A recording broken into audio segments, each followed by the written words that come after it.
Okay, sige, signal ka ulit sa kaliwa. Sulyap sa rear mirror. Mayroon, wala? Wala po. Sulyap sa left mirror. Wala? Wala. Okay, go. Itaw si brake. Tuloy-tuloy si manubela. Alalay si brake, alalay. Alalay, tuloy-tuloy si manubela. Yan. Itaw mo si brake. Okay, gas ka ng konti. O gas ha, gas lang. O, balik si manubela ng isa. O, gas ulit. Balik ng pangalawa. Tuloy-tuloy na si gas. Yung Kaya ko yung uubusin natin ang oras mo na tayo ay napaikot-ikot lang na wala namang mangyayari. Sayang naman ang ibinayad mo, wala kang masyadong matuto. Hindi naman natin yan minamadali. Kasi ako, hindi talaga ako kontento sa aking estudyante kapag hindi, at saka kapag hindi ko nabitawan, yung gusto ko ba nakakaikot siyang mag-isa. Masayang masaya kaya ako sa gano'n. Kasi, nagiging proud ako, wow, natuto din ang estudyante ko, di ba? O, ano ka pa kaya, di ba? Di mas lalo ka maging proud, di ba? Lipat tayo sa right lane. Anong ginagawa?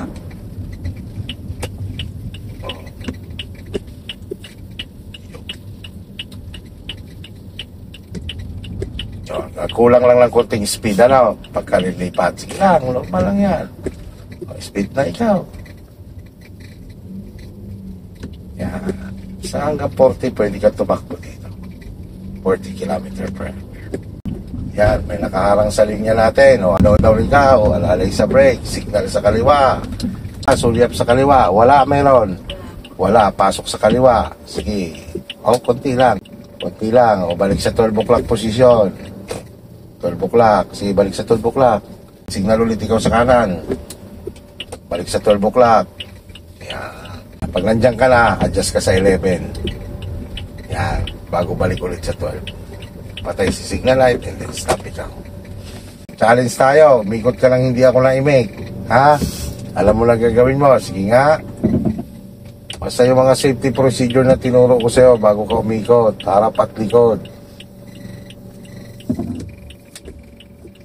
Kailangan kinukontrol ang galaw ng sasakyan. Tingnan ko nga pagbalik ng manubela. Labi, stop. Stop. Kaya sabi ko sa iyo, di ba, ganyan. Nakagano ka pa lang. Harap pa lang po. Okay. Harap pa lang, balik mo lang isa. Okay, ikutin mo muna manubela mo pa kanan. O galaw ikaw para malaman mo. Sige, galaw. Saka mo ngayon dalhin dito. Balik sa 12 o'clock. 12 o'clock. Sige, 12 o'clock. Yan.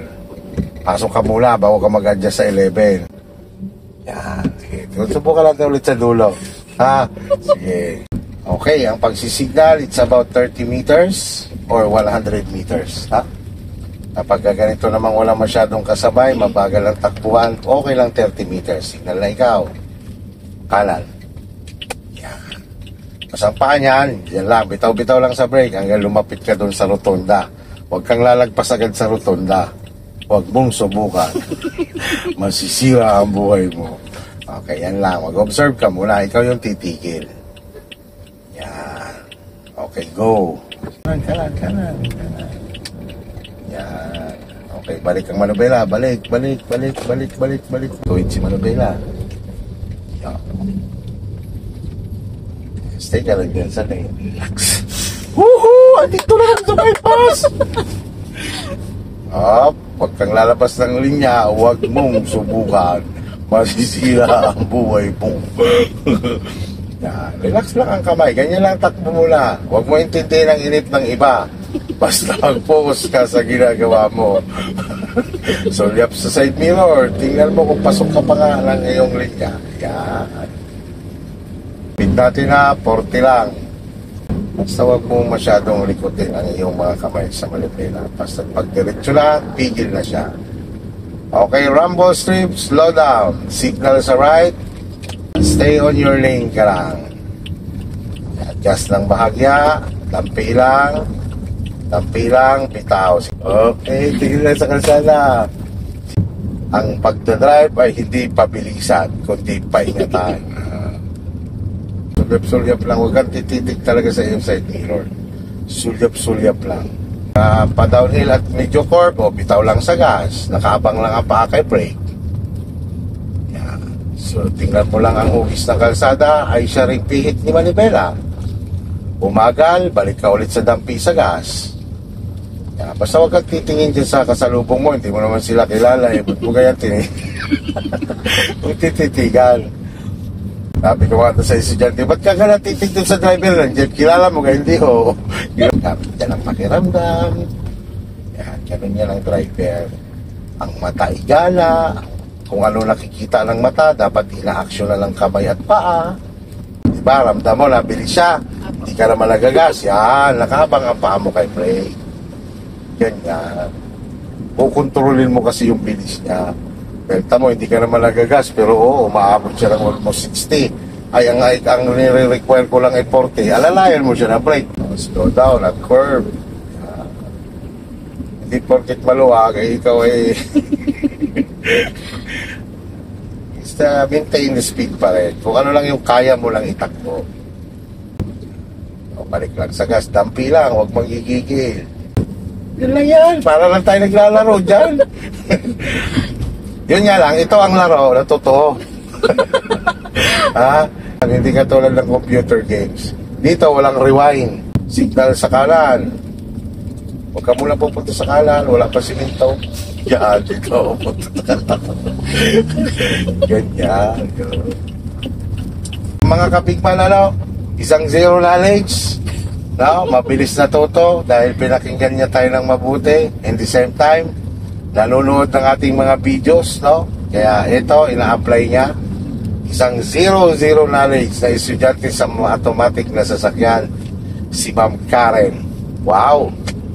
Wala pa kaming 2 oras. Ito na siya, driver na siya. Pupunta lang kami San Pablo, kukuha na kami lisensya. Huwag kang iiwas sa kasalubong mo. Basta pag ganong sitwasyon, Ma'am Karen, halimbawa, may mga pagkakataon kasing sinasalubong ang linya natin. Ang gagawin mo lang doon, lalo na kapag ganitong wala ka namang tatabihan sa kanan, slow down ka lang. Para lang makapasok siya ulit sa original lane niya. Huwag kang iiwas sa kasalubong mo. Stay on your lane ka lang. Huwag kang titingin sa kanila. Dito ka tumingin sa kanan o liga sa linya mo. Sulok na yon, yung bitaw may Toyota na yon. Pag yun ay sinulyapan mo at may kasalubong ka, kailangan align siya sa gilid ng kasalubong mo. Ganon din yan, align din siya dyan sa separation lane. Pagka na-align mo yan, isang pag sulyap mo align, tingnan mo, tama spacing. Kaliwat kanan. Yan, tingnan mo. Aralin mo dyan ang pag-aalain. Pag alam mong na-out of control ka sa linya or nawawala ka, slow down ikaw para hindi lumala. Kailan kasi dyan, Ma'am Karen, yung kalsada, hindi naman yung kamay mo. Kaya si kamay mo, imamalis mo talaga, mapipigil mo siya lagi sa gitna. Pag wala siya sa gitna, ilalagay mo lagi siya sa gitna. Tingnan mo, pakiramdam mo sarili mo, tuwid ang Manibela. Tingnan mo kalsada, tuwid, nasa gitna ka ng kalsada, di ba? Yan. Yan ang magiging goal mo. Kailangan lang dyan ka lagi sa gitna ng kalsada. Gitna ka lagi ng lane para so hindi kalsada. Nasa gitna ng lane. Nasa gitna ng kalsada.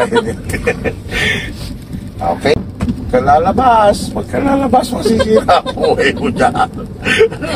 Kaya kailangan maging aware ka dyan na hindi ka lalabas.